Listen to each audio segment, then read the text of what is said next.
summary of side hustles and their importance. So my first question, I guess, is how did you get the name PoetRaeMonet? And also my second question is that your sort of like side hustle or your full-time business? Okay. Well, my full name is Rae'Drea. So my nickname then is Ray, and my middle name is actually Monet. So PoetRaeMonet, that just works. Mm-hmm. I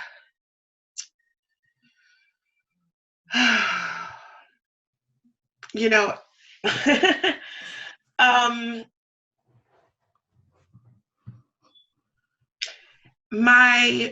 it started off as my side hustle. I'll say that. I'll kind of say that. It's a very murky path. Like it's very hard because I've been writing since childhood. Like I can't even remember. Is like fourth, fifth, sixth grade, somewhere in there is where I started writing. And I've been kind of doing that ever since. I was living in Florida. That's where I was. I was living in Florida. Sorry. I was living in Florida, and I was being like pressured about a job, so I felt like I was going to be leaving this job, whether I was going to leave or I was going to find like one of us got to go, lady. So like, you know what I'm saying? So I was just like, okay. So I was preparing my path forward. Literally the same day I got fired, I got hired at a radio station. And I was like, okay, boom, like that's God telling me that like I understand. We both knew I didn't need to be here anymore, So I was in this city, Jacksonville, Florida, where all of their like it's a very artsy town. Like everybody there, they've got their side hustles. Everybody's a rapper, everybody's a poet, everybody's, a DJ, everybody's an event planner, and everybody's got a business card and they've got brochures and this and that. And it's like, well, what the hell? You know what I mean? Like, what am I doing? Right. Like, right. I had my first book completed at 18, and I was 18. I was like, whatever. Like, I'm gonna go party. You know what I'm saying? Like, I'm gonna go and have my fun. So I didn't really take it seriously at that time. And it wasn't until I was kind of put in this position again to be like, okay, well, maybe this isn't like what I should be doing, like with this radio station. And I'm like, okay, like I'm gonna like write this book. I'm gonna write my book now. Like this is when I'm gonna do it. And it just so happens, I get like a week out from publishing this book, I get fired from the radio station. I'm like, what's going on? You've got to be kidding me. You have to. First of all, I have never been fired before, and to get fired twice. Jeez, I don't know what I would do. This is the offense, okay? The offense, all right? I couldn't believe it. But I'm like, okay, all right.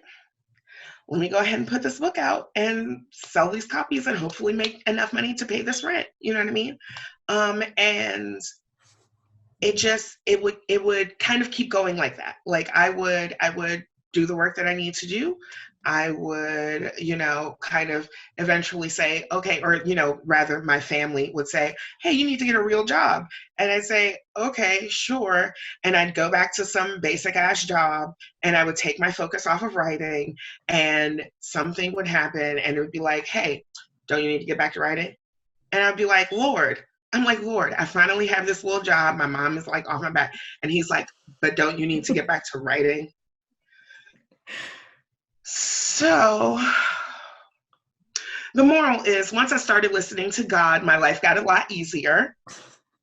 And things go a lot better for me now.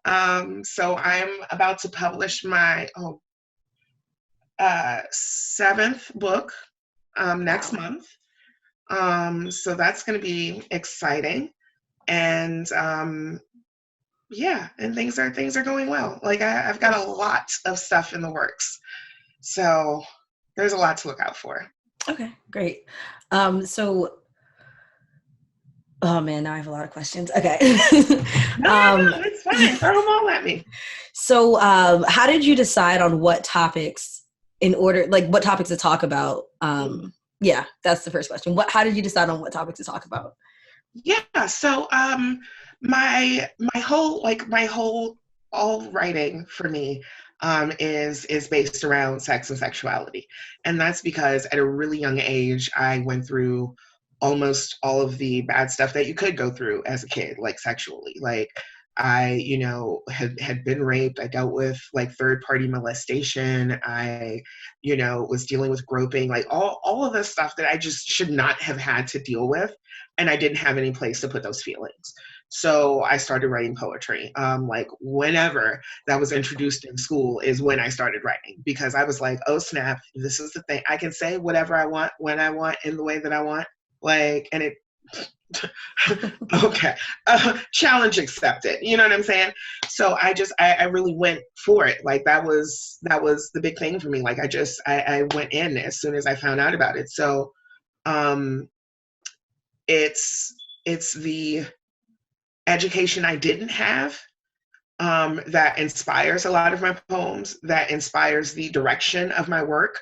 That's why I want it to be more about education than just about like sex itself. And I mean, there's nothing wrong with being freaky for freaky's sake, okay? Like have at it, go in, okay? But I feel like a lot of people just feel like it's freaky for freaky's sake, and they don't understand maybe their own feelings and their own, motivations behind some of the things that they're doing and why they feel the way that they feel. And I think that my poetry sheds light on a lot of that stuff. And I talk about everything. Like, I literally try to touch on each and every subject that I can get my hands on. I mean, hand jobs, foot jobs, threesomes, anal sex, S&M, homosexual relationships, lesbian relationships, bisexual relationships, polyamory. I really try to run the gamut of as many things that I can think of. And not all in one poem, of course, because that would be crazy. Right. That would be a feat, okay? The Iliad or something. But throughout my books, you start to learn and just kind of peel back different layers. And I think that I try to write in a vague enough manner, excuse me, that everybody will feel their own connections to it. It's not, we were sitting in my hookah in my driveway at 6:38 a.m. on the corner of Lafayette Boulevard. Pause. Like, I don't have one of those in my town. You know what I'm saying? Like, it takes you out of the book. But if it's, we were sitting there in the morning, chilling in the parking lot, it's different because tons of people might be able to relate to that experience then. Yeah. So I try to kind of go vague but specific enough so that you get like just exactly what I'm feeling and what I want you to feel in that moment, what I want to evoke from you as well. Okay. For your target audience, well, I guess maybe not for your target audience, but what sort of, I guess, issues do you see with when people read your poems or like when people give you feedback? What sort of issues do you notice with people with their issues, like with, I guess, or hangups with sex and just different things that people need to be educated about or want education about? Those people don't talk to me. Oh, wow. Makes enough sense, right? I'm going to be honest. They don't. They're very skittish and very standoffish. And you can always it's you can look into a crowd and see, as soon as we say like, oh, I'm an erotic, the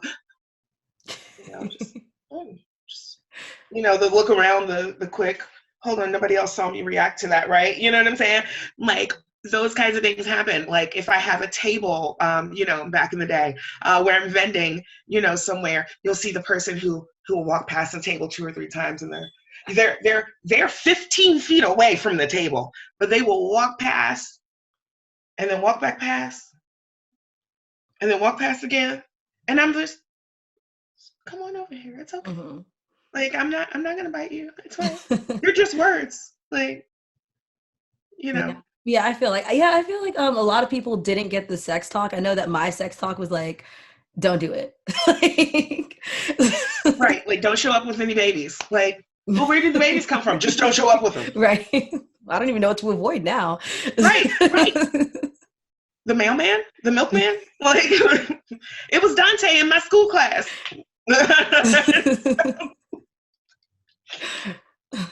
No, but that's a real thing. When I, again, going back to Jacksonville, when I had my first book party. This was in, I think, oh gosh, maybe May or June of 2014. Okay. So I had this party, came out, like, had performers. We read, pieces of the book and stuff like that, did some fun. Great time. At the end of the event, the bartender for the party, she comes up to me and she's like, I am so glad that I was here tonight. You have no idea how much I needed to hear every single thing that you said. And you relate to me like so much. And like, just, oh my gosh. So I'm like, okay, like, yeah, like, oh my God, I'm glad that you're here. Like, what's going on? Like, talk to me, girl, what's up? She tells me that she is from, like one of the, Nevada, Idaho, Utah, like that cluster. Midwest, like, or is that, Midwest. I don't know, mountain? Yeah. I don't know. So she's from over there. She found herself over here. And it was because she came home one day pregnant. And she says to her mom, but Mom, I never kissed him. Because her mom told her that kissing is where babies come from. So, oh God. She now has a son. He's super, like, at this point, he's like a teenager. Like, he's almost 20 some years old at this point. But yeah, about 20 some years at this point. And it's just like, yeah, I don't think she realizes, and I don't think most parents realize, that the information that you don't give your kids can fuck up their lives even worse, okay, than actually just manning up and having the talk. How screwed up is that? That girl's entire life is changed because her mom couldn't say, well, when you lay down with a man and this part goes into this part and up here. Yeah. I'm not going to give you the whole talk. I don't know how graphic you want me to do. That's crazy. But,